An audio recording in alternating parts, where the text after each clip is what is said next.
This is Lisa from MobileTechReview, and this is the Razer Blade Stealth 13. Again, we've reviewed this through many iterations, and this time it's the late 2020 edition with Intel 11th generation U-Series quad-core CPUs and NVIDIA GTX 1650 Ti Max-Q graphics inside. So as ever, the Blade is just about unique in being something this small and this light that has reasonably powerful dedicated graphics. And now with the 11th gen platform, let's see what else is happening inside. We're going to look at it now. So it's kind of ironic. The most exciting thing about the Intel 11th gen CPUs for Ultrabooks is the new Intel Xe integrated graphics. It's about almost twice as fast as the outgoing Iris graphics or Iris Plus graphics.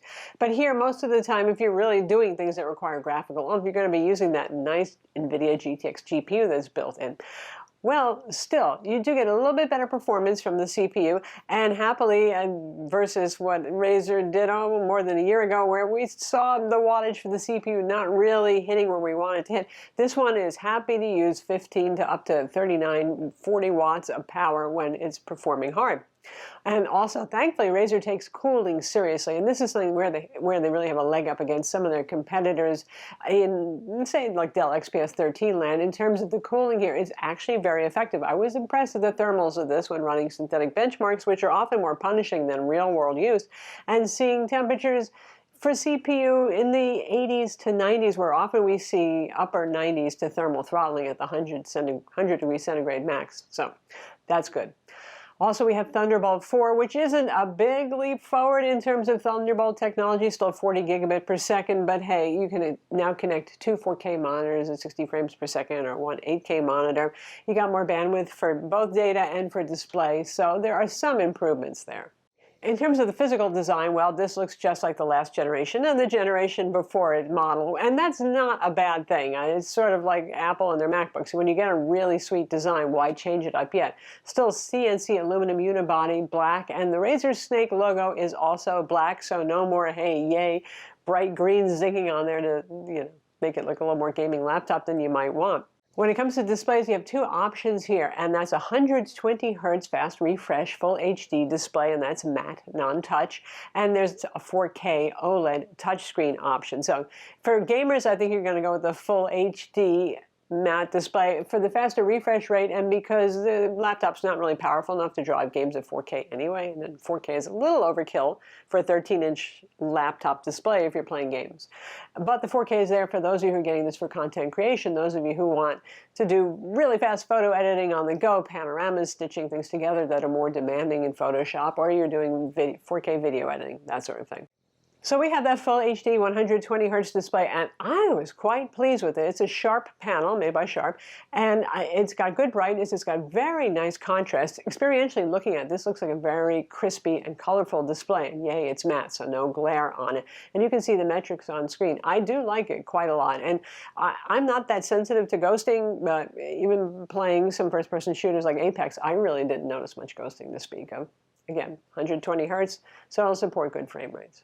Now the price point here is still high. It's $1,799 for the full HD version, and it's $2,000 for the 4K OLED version of this. So you're not buying this versus the Razer Blade 15, say, base edition to save money really clearly. You can get a slightly more powerful 15-inch base edition actually for about the same price, but you're buying this because you want something that's smaller, lighter, more portable. The power brick on it is beefier than average, certainly for an Ultrabook, because it has to power that GPU, but it's still not as big or as heavy as the one that you get with the Blade 15. By the way, it's a 100-watt USB-C based charger, so it used USB-C connector for charging.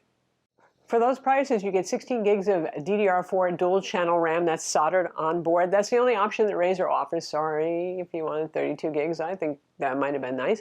And a 512 gig M.2 NVMe SSD. It's M.2, so that is upgradable if you want to upgrade that. So that's a pretty nice configuration for the price. But obviously, we are in boutique and specialty laptop place here. Now, Razer just announced a new product line, the Razer Book. For those of you who really want good cooling, a really nice build quality machine, but you don't need the dedicated graphics basically. So that's going to come in a little bit cheaper, and that's going to be in their Mercury Silver, which is a very pale silver color, as an option too. And we will be reviewing that one. Now, when it comes to performance, like I said, Razer does a better than average job of cooling with this, and we're seeing good wattage usage on the CPU here, so it's not like it's being constrained. The Dell XPS 13 running the same 11th gen CPU does score a little bit higher on synthetic benchmarks, but not a wide difference, and this is doing it at cooler temperatures, so I think that I would take that. Now, if you are going to buy this for things like gaming, probably for occasional gaming on the road, for those of you who still get to go on the road, it's better than I really would have expected at this point, because you're still dealing with nominally, you know, U-series CPUs here, not the 6 or 8 core CPUs you see on gaming laptops or like the Blade 15, for example. And it will depend on what kind of game you're playing. Typically, open world games use more CPU, whereas first-person shooters are more heavy on the GPU, so this will do better on first-person shooters, typically there. But when testing on Battlefield 5, which I like because it exercises both the CPU and the GPU as a test, it did surprisingly well. You can see the frame rates right now in the footage that we've got here, and that's on medium to medium-high settings. Not bad at all, actually, pretty playable. And the temperatures on this were fairly civilized, as you can see from the hardware info screen capture, which shows you that and also shows you, well, how much CPU wattage we're using here.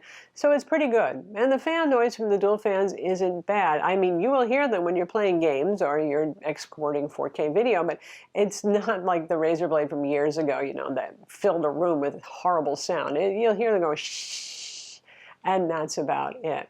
Surface temperatures can get toasty when you're talking thin laptop with a metal chassis, just like, again, the XPS 13, or even the Asus ROG Zephyrus G14, which is not the skinniest laptop among these super portable powerhouses, but they'll all get real toasty on the bottom where the CPU and the GPU are, and a bit on the keyboard, but nothing I found that uncomfortable or that unusual.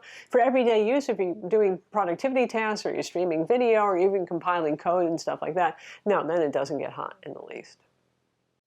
For the battery, we have the same 53 watt-hour battery we've seen before. Again, that 100-watt USB-C charger is what you get in the box. So battery life isn't really very different from the last generation here. And it will depend heavily on which display you go for. The 4K display does use quite a bit more power, so 2 to 3 hour difference on runtime. With our full HD display, 120 hertz, I was seeing doing mixed productivity, streaming video at 150 nits of brightness kind of thing. I was seeing about 7 hours. That's not bad. Now, that's not engaging the dedicated GPU. That's doing tasks that don't require it. If you involve the GTX 1650 Ti Max Q, well, yeah. Speaking of that Ti Max Q, by the way, it's about 7%, 6% faster than the non-Ti version, the 1650 versus 1650 Ti, for those of you who are wondering about that. It's a reasonably good performer. So what about the competition? The Dell XPS 13 is one that I know some of you are considering who aren't all that sold on dedicated graphics. Say you just want a premium 13-inch powerful, well-built kind of laptop. Well, this one has legacy ports, so that helps a bit. No dongle life. It's one thing that I like about it.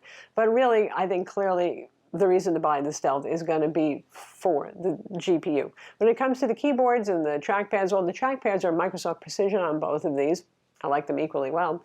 And the keyboards on them, well, they're both short travel. I give the Dell XPS 13 still an edge on that. I'm not hugely fond of the Razer for typing. It's not horrible. It is Chroma RGB, but it's not per key or even zone backlit. It's a single color. You can choose any single color you like. The whole keyboard will be that, using Razer Synapse software to control it, by the way.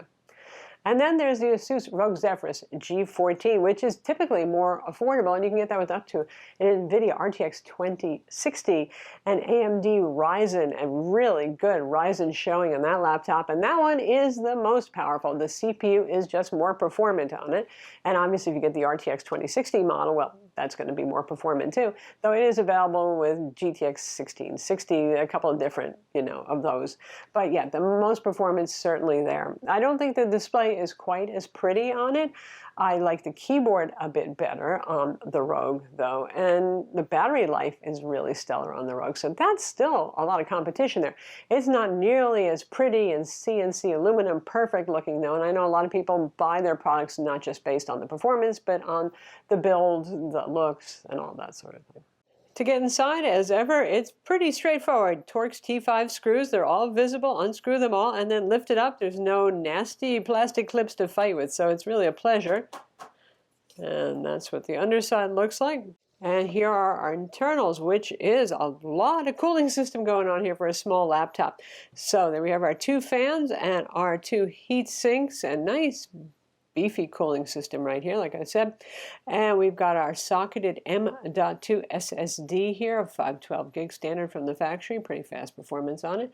And an Intel Wi-Fi 6 card, the AX201, and surprisingly, that's actually socketed too. So you could change it if you wanted, though currently that's an excellent card, you wouldn't want to. So good that. RAM, again, is soldered on board. And here is our 53.1 watt-hour battery. And this is the underside of the speaker modules on each side. Again, these are up-firing surrounding the keyboard deck, MacBook Pro style, and they're pretty good sounding. They got 4-speaker system total, Razer says, and you know, not a super lot of bass, but a little better than average, certainly for a 13-inch Ultrabook in terms of bass, and very good volume.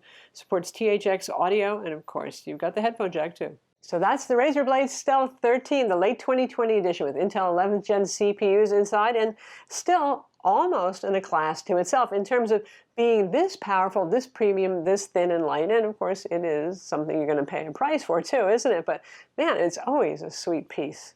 I'm Lisa from Mobile Tech Review. Be sure to subscribe to our YouTube channel for more cool tech videos and hit the notification bell so you know about them.